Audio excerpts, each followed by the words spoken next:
Do I react in my life? Yep, I do.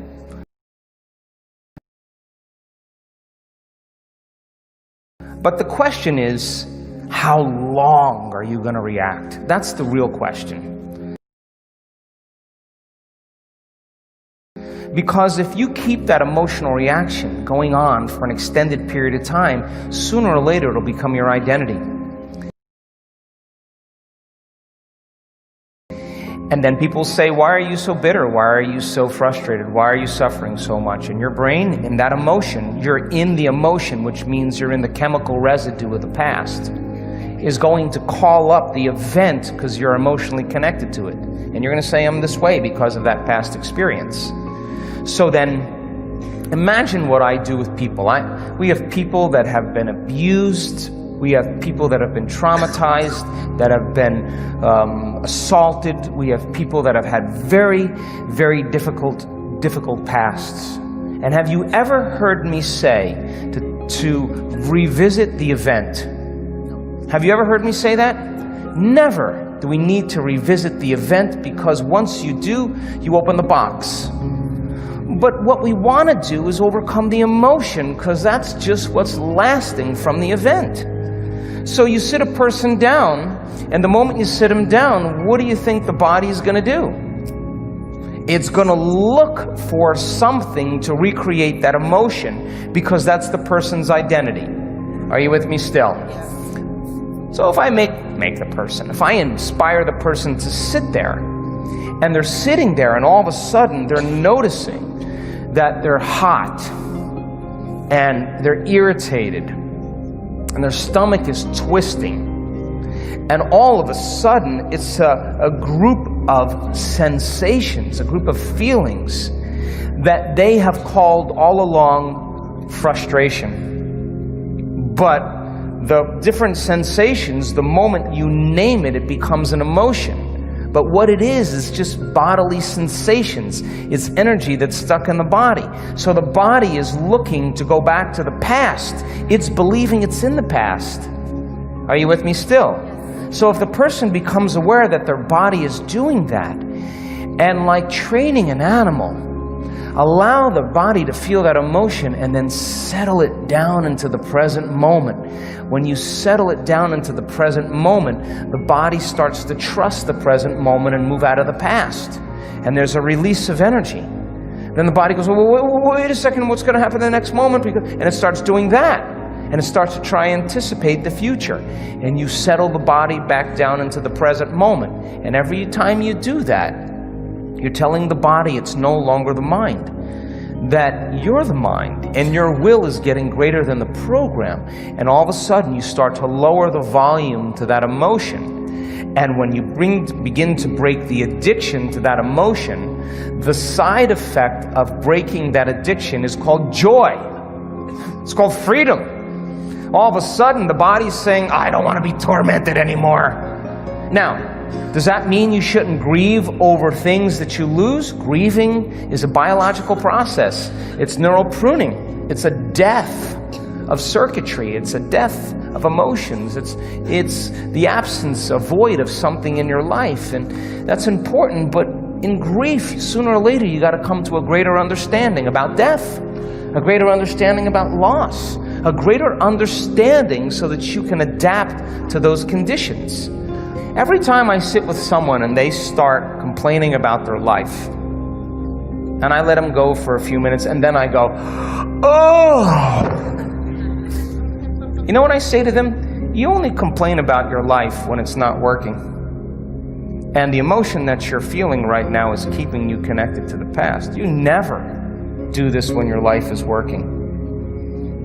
And so I don't have a problem with moving through the stages of emotions. But I also know that what a person really wants more than anything else is to be free. People want to be free. And I have witnessed transformation on every culture, on every skin color, every shape, every size, every age. I've witnessed it. And the same radiance that takes place in a person's face, a light behind their eyes, a different physical presentation of their face is eminent, it's real. And that person has worked to overcome themselves. And so it's not that we shouldn't feel emotions. We should feel those emotions and feel them completely.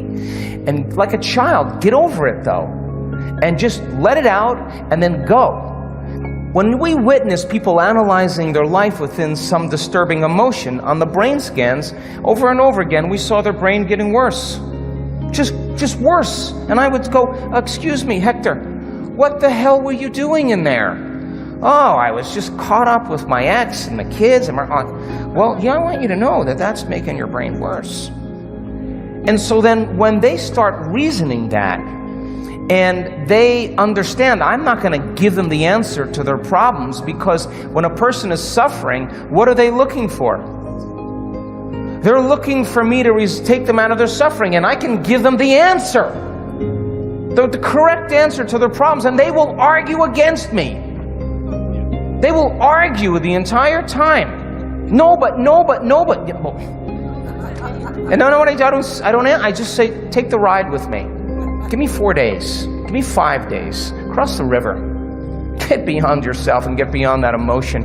And the memory without the emotional charge is wisdom. And that's the name of the game, because the soul can't go to the future, can't create a new adventure, can't journey back to source if you're living by some emotion that's keeping you in the past. The soul doesn't even know what to dream about. It can't, because it's seeing the future through the lens of the past. So then when the person starts coming up against themselves and they're sitting there and you say you create your reality, all right, well then I'm going to have a thought about what I want, but they can't control their thoughts.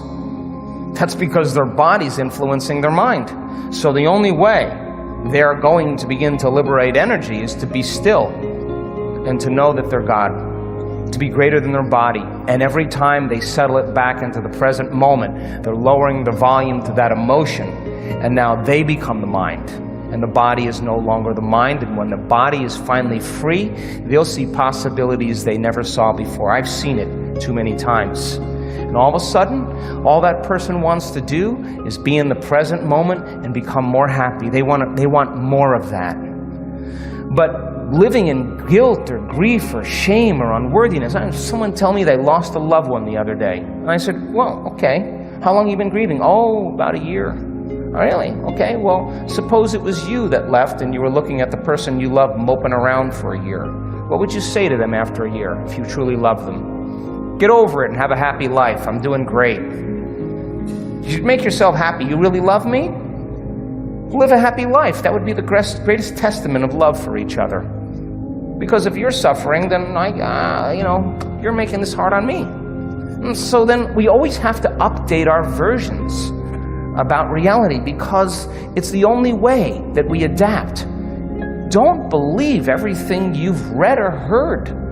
It just may not be the truth.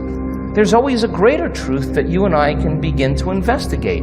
Surely someone in eternity has had a similar problem as you and I, and they've gotten beyond it. Yes or no? Yes. So study that person. You want to be wealthy?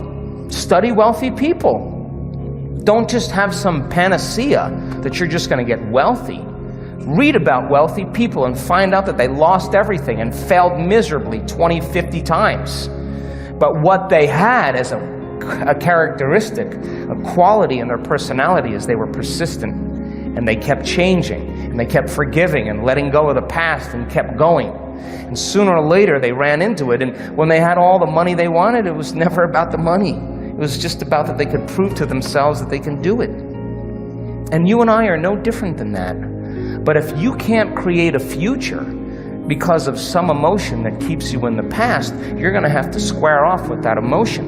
And when you sit down and your body has all those physical sensations and it's getting vigilant and it wants to get up and it wants to move and you're just going, wow. And you're settling it down and you're working with it, you got to agree with me that something greater in you is climbing out of that body. Something greater in you is awakening. And when you're able to overcome those emotions, truly break the addiction, don't you know that you'll return back to your life and face the person that betrayed you?